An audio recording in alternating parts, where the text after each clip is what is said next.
мо миллати тоҷик тан ба куштан медиҳем, вале намегузорем ки як ваҷаб пораи замини Тоҷикистонро он кӯчманчиҳо соҳиб шаванд. ҳар як ҷавонмарде ки дар қувваҳои мусаллаҳи ҷумҳурии Тоҷикистон хизмат мекунад, ба мисли кӯҳ дар сарҳад истода ватан модари худро ҳимоя менамояд.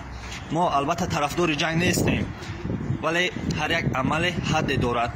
аммо он ҳадро қирғизон ки гузаштанд, поймол сохтанд, ҳатто ба пиронсолону кӯдакон низ раҳм накарданд.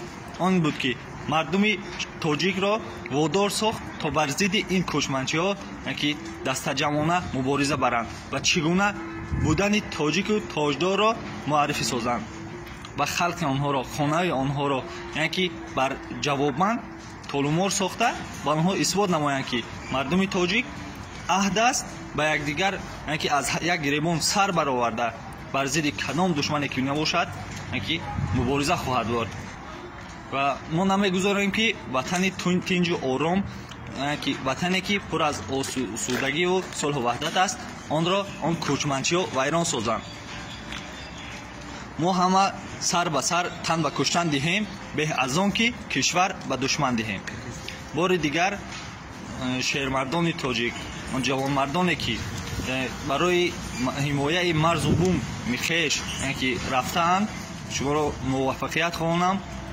мо низ дар паҳлӯи шумо ҳастем. Тоҷикистон ба пеш!